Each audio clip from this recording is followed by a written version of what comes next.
This is the Late Round Podcast with your host, JJ Zacharisa.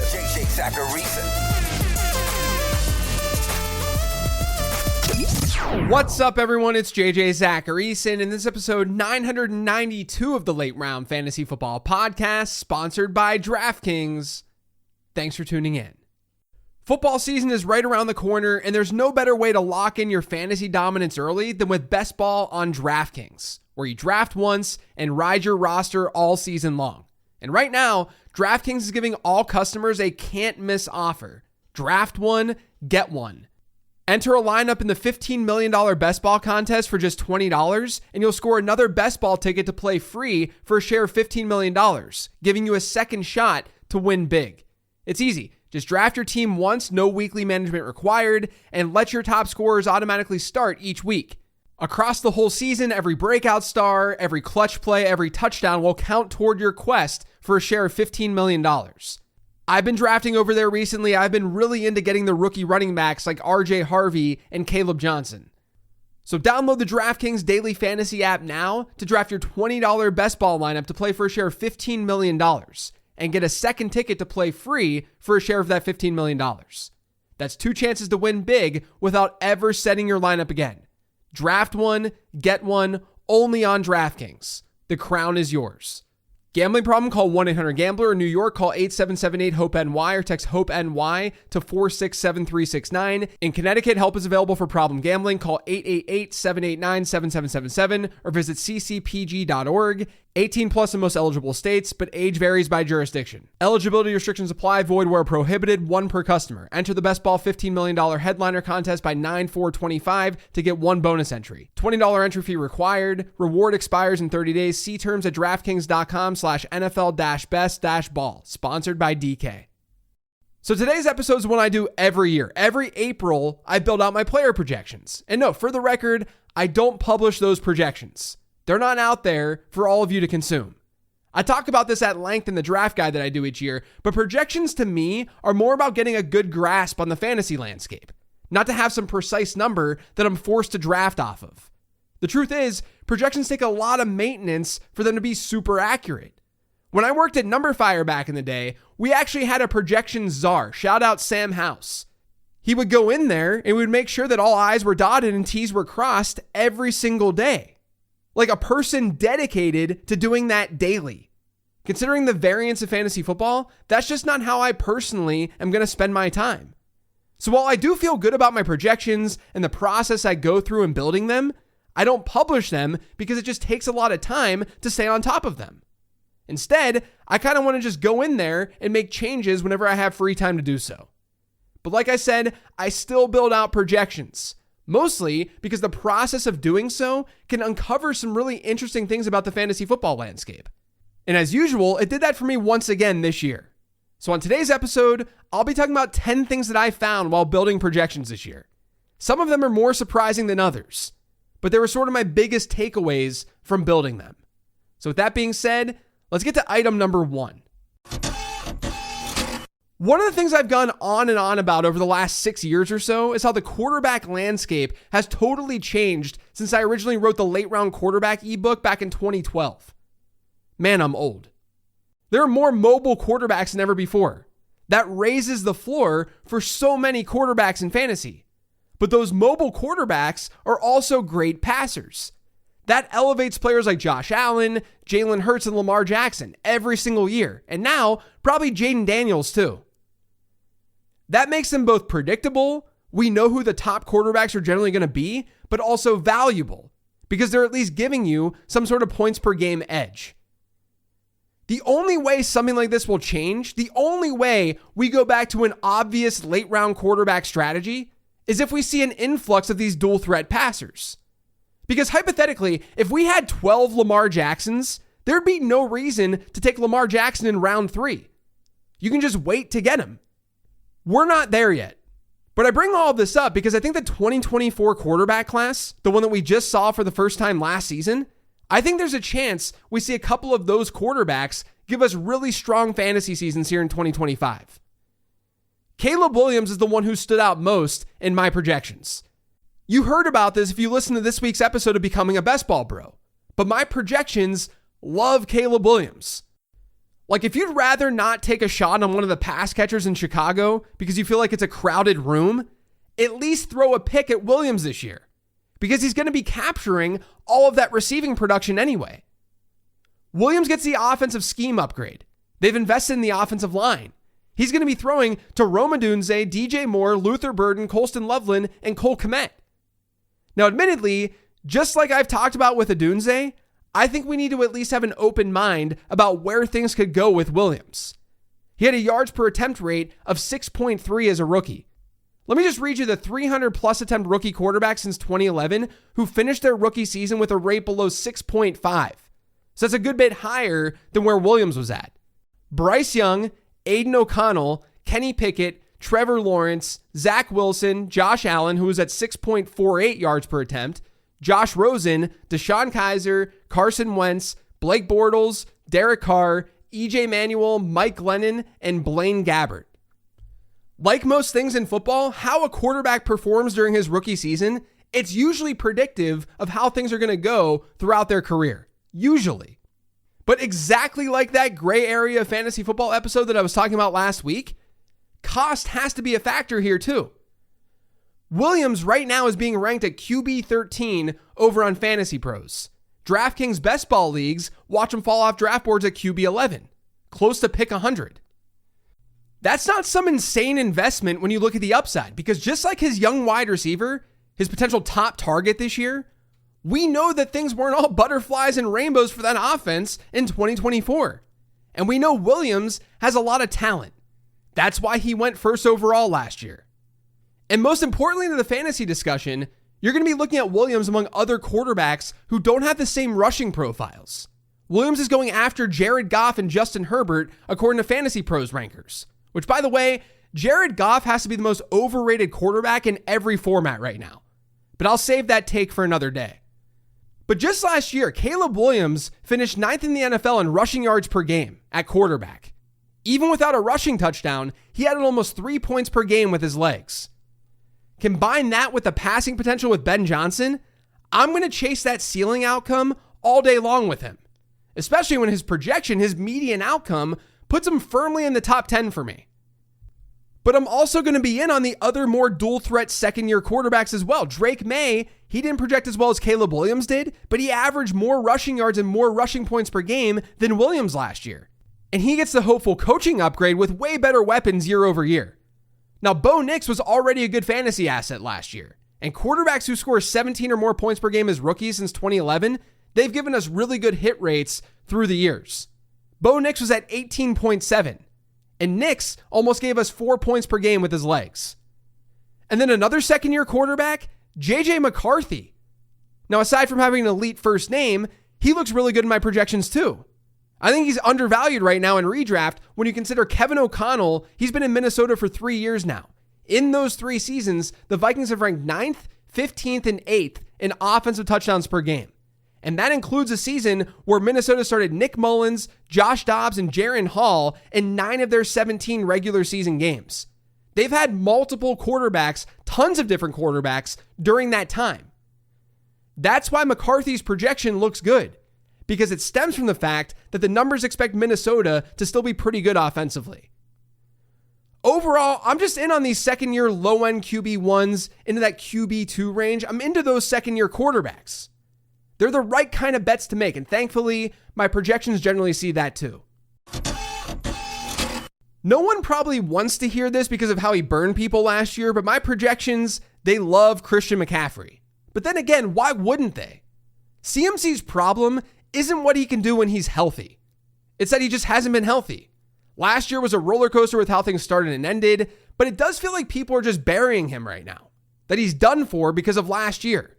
When in 2023, he not only stayed healthy all year, but he completely broke fantasy football. CMC only trails Bijan Robinson in my initial projections for 2025. That's it.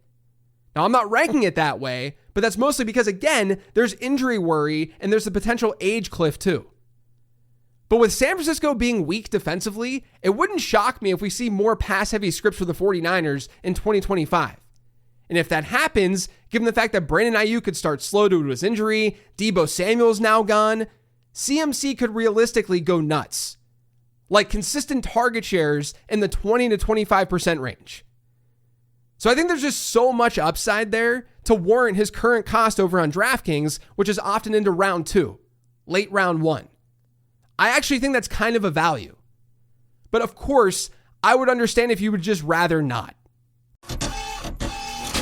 I have a prediction. I think by the time August rolls around, Xavier Worthy is going to be one of the more controversial wide receivers in fantasy football. His season sort of had 2 parts. From week 1 to 10, according to PFF, his yards per route run rate was just 0.89. That's abysmal. But after that point and through the playoffs, that yards per route run rose to 1.96, which is really, really strong for a rookie wide receiver. Now, sometimes variance is the reason for something like that. Or a player just gets better, especially when that player is a rookie. Sometimes it's both. I don't think this is just variance, but I do think Worthy got better at the position during the second half of the season. But he also was used differently. The Chiefs went from giving Worthy an average depth of target close to 12 yards during that first split. That fell to 7.8 after week 10. His deep ball rate was cut nearly in half. Now, a lot of us figured that Worthy would play a field stretching role for the Chiefs, but they started using him closer to the line of scrimmage down the stretch last year. And that scares me a little bit because those lower A-dot targets are the ones that Rashee Rice usually gets. Now, Rice played a little over half of his time out of the slot when Worthy was at 35% last year, but the odds that Worthy sees a higher A-dot this year versus last year, at least during the second half of last year, it seems pretty likely, as long as Rashee Rice is healthy and playing. And my projections just aren't in love with that. They've got Worthy more in wide receiver 3 range. Now, I've bumped him up a little more subjectively and manually in my actual rankings. And those rankings, they can be found over on my Patreon. Just go to lateround.com and click Patreon. There's obvious contingent upside with Worthy, and he's a second-year player. So I'll subjectively bump him up a little bit. But I think Worthy is a pretty volatile asset in all formats right now. The projections weren't in love, and I was kind of surprised by that. Something that needs to be said about projections is that you don't just click a button and everything's all of a sudden done for you. Like I said at the top, there's a lot of maintenance involved in keeping things up to date. There's a lot of research that needs to go into properly projecting things like target share and rush share for all of these players. It's why you'll sometimes see wildly different projections from one source to another. It's a difference in opinion on how a team might divvy up their touches. And one spot where I'm once again interested in is in LA. I probably wasn't high enough on Kairen Williams last year, but I'll tell you what, when you're building out projections, you really do see how fragile his situation is. I talked about this on the Becoming a Best Ball Bro episode that dropped yesterday, but Sean McVay's teams have ranked 32nd, 32nd, 31st, 32nd, 30th, and 32nd in running back target share over the last 6 seasons. Williams has been great in fantasy over his last 2, but there's no doubt that his receiving upside's capped.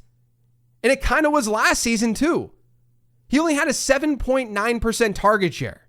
And that was on a Rams team that lost Cooper Kupp and Puka Nacua for an extended period of time last year. What happens with Devonte Adams in the mix? Williams is one of those cases where his projection, it does look fine. But it would be hard for me to sit here and say that his projection isn't fragile. When he's projected to see one of the highest rush shares in football, sure, he's going to look fine in a spreadsheet. But what happens if the Rams decide to mix things up a little bit more than they did last year? When there's not easily projectable receiving work, that makes the running back asset super, super volatile. So Williams' projection does look fine. But it looks fine with the assumption that the Rams keep feeding him the way they've fed him.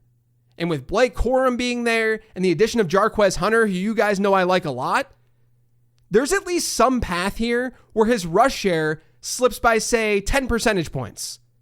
That's not a substantial amount, but that would be more than enough to drop him a tier or 2 in fantasy. This is where building projections can really open your eyes to a player's range of outcomes. Now I'm going to stick with the Rams theme here and talk about newcomer Devonte Adams. Puka Nacua naturally looks good in my projections, but Adams looks really, really good too. Now I've been doing best ball drafts over on DraftKings. he's often getting drafted in that wide receiver 17 to wide receiver 20 range. I have him ranked right now at wide receiver 15, but his projection, it's actually higher than that for me. It's up to wide receiver 10. And to be honest, after looking into this more, I should move him up my rankings. This all plays into what I just talked about with the Rams running back usage. When target share isn't going to one position, that means it's going to another position. Not only that, but because LA doesn't have a mobile quarterback, that means more plays are going to be run where the result is either a target for a pass catcher or a rush for a running back. And considering the Rams have been an above average team in pass rate during the time Matthew Stafford's been in LA, it's no surprise that there's a decent amount of targets to go around. And just look at their pass catchers. Like I said, Cooper Kupp is gone. It's Puka Nacua, Devonte Adams, and then Tutu Atwell or Jordan Whittington. I mean, they're players that we're not going to be super afraid of digging into the target shares of Adams and Nacua. There's also contingent upside for Devonte Adams if Nacua got hurt. Adams would walk into a situation where we would probably be projecting like a 30% target share each week. I know he's 32 years old. That's why my ranking will be a little bit lower than his projection. But right now, I'm pretty well above the market with Devonte Adams. The projections see a very clear big 3 at tight end, not a big 2. And after looking these over again, I need to bump up one of those 3 in my redraft rankings that I recently dropped on Patreon. But Brock Bowers, he's the projections tight end 1. That's no surprise. He should be in a tier of his own. But they actually prefer George Kittle over Trey McBride by 0.1 points per game. Now, I think McBride should probably get the edge from a rankings perspective because of his age and all of that stuff. But Kittle is also in a great position to just crush this year. I mean, Kittle's coming off a season where he was the tight end 1 in PPR points per game. It shouldn't really be controversial to think that he could be ranked really high this year now that the aforementioned Brandon Ayuk is banged up and Deebo Samuel's gone. We had a lot of ambiguity at tight end last year, where you could have gotten a lot of different directions early on. This year, it's a lot clearer, which we knew would happen. We figured a couple of tight ends would separate themselves from the pack last year. That was the entire point to throwing darts at some of those round 5, round 6 guys in your draft. But this year, I think we're approaching a season just based on these projections where you either get one of these 3 guys or you just kind of wait for your favorite tight end to fall. My projections don't love Sam Laporta as much as the market seems to. So maybe you see him as part of this group in some way. But to me, it's a big 3 or just wait a little bit, which is kind of how we've approached tight end historically. The Commanders' backfield, that's one that people are going to want to invest in because of the Jaden Daniels factor. Washington should be strong offensively, and that backfield last year, it ranked 11th in PPR scoring, and that was with a rookie quarterback. What's been surprising for me to see is the difference between Brian Robinson and Austin Eckler in current rankings in ADP. If you look at DraftKings ADP right now, Robinson will get drafted before RB30. Eckler is around RB47. That's a pretty significant gap. Over on Fantasy Pros and half PPR rankings, it's RB30 for B-Rob, RB45 for Eckler. And that's kind of crazy to me. Last season, Robinson and Eckler essentially played 8 games together. They were both hurt throughout the season. In those games, Robinson averaged a 66% running back rush share per game rate. Eckler was at 23%. So a huge edge there for Brian Robinson. But Robinson's target share per game rate in those games was just 5%. Eckler's was 12%. The gap between the two in PPR points per game was 1.7. Robinson was at 11.9, Eckler 10.2. Now, maybe this is telling us that neither player is likely a great bet in 2025. But I at least think the gap between the two should be closer. My projections actually have the two very close. But Eckler should be ranked slightly higher, Robinson slightly lower, in my opinion. I said it on Becoming a Best Ball Bro, I'll say it again. I'm going to have a hard time investing a solid RB3 pick in a dude like Robinson who just doesn't have that receiving upside. Now, this isn't some hot take, but I'm mega concerned about everyone on the Colts this year.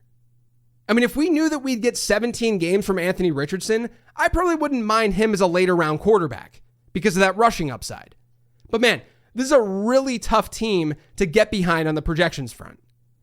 First off, the best asset on that team, Jonathan Taylor. Even Taylor scares me versus cost. My projections have him at RB11 in PPR formats. DraftKings Best Ball ADP, which is also full PPR, they have him around RB8. I have him ranked RB10, but even 2 or 3 spots in positional rank difference that high in drafts can be significant. Meanwhile, the pass catchers, Michael Pittman, Adonai Mitchell, Josh Downs, Alec Pierce, standalone, they all can bring something to the table. Like, I think Josh Downs in particular is awesome. I love him as a football player. I just have no idea how you project anything of substance from that group with Anthony Richardson and Daniel Jones under center. In my projections right now, Michael Pittman is wide receiver 51. Josh Downs is wide receiver 57. Alec Pierce and Adonai Mitchell are in the 70s. But I'm not sure how we don't get that without projecting some massive turnaround from Daniel Jones or Anthony Richardson. And that might happen. But from a median outcome standpoint, just know that there's not a whole lot of hope for the Indianapolis Colts offense. You don't always need projections to show this, but when you build them out, you have a more obvious view of where completely out of nowhere players might actually have a role. The Chicago backfield, that's it for me at the moment. I've talked about this before, including on Becoming a Best Ball Bro, but DeAndre Swift is projecting out to be a fringe RB2 for me at the moment. Roschon Johnson is a solid RB4. And you might hear those names and you're like, how? How is that possible? But then you remember that Kyle Monangai was Chicago's only running back pick in the draft. They're definitely a candidate to sign someone, maybe even trade for someone. But it's crazy to see such an opening in a backfield. Like, if the Bears do go into the season with just those backs, then Roschon Johnson is a massive value right now. Even DeAndre Swift isn't a bad value, if you assume the backfield stays the same. That's just something to weigh as you draft best ball teams over the next couple of months. Now, I've got one more thing to note for you, and it's about Alvin Kamara. I'm always shocked when Kamara looks the way that he does in my projections. I shouldn't be, but I am. I know the Saints are probably going to be pretty bad offensively. I know Kamara's season could easily go south as a result. But just purely looking at his target share projection, he looks good overall. I mean, just consider this for a second. Kamara has never had a target share per game rate in a given season in the NFL below 17.9%. We'll just round that up to 18%, considering every other season, including his rookie year, he got to a 19% target share. If you look at all running backs since 2011 who played at least 8 games and had a target share per game rate of 18% or better, Kamara's floor, only 3 of those players ranked outside RB1 territory in PPR points per game. One of them was CMC his rookie year, who was RB13. So he was just outside RB1 territory. One was Tariq Cohen in 2019. One was JD McKissick in 2020. All 3 of those dudes failed to reach a 25% rush share per game rate on their own teams. That's a number that a healthy Kamara is almost definitely going to exceed. Look, I do think there's a chance that Kamara could be somewhat of an outlier in a bad way this year, where he sees all sorts of volume, but the situation around him is just putrid. It's just wild, though, how much his receiving numbers can really elevate him. I'm not ready to just back off of Kamara this year because of his age. It doesn't seem worth it to me when his projection looks as solid as it does. If he's healthy, he's going to probably outperform his ADP. Now, those are just some of the things that I noticed this year when building out projections. You can see where I've got things ranked over in the Late Round Fantasy Football Patreon, which can be found on lateround.com. And while you're there, make sure to pre-order the Late Round Draft Guide. It's for sale right now, and subscribe to the free newsletter too. But that's it for today's show. Thanks to all of you for listening. If you yet subscribed to the Late Round Fantasy Football Podcast, make sure you are by searching for it pretty much anywhere podcasts can be found. And don't forget to follow me on Twitter and on Blue Sky at Late Round QB. I've got an awesome Late Round Perspectives episode coming for you later this week. I'll talk to you guys then.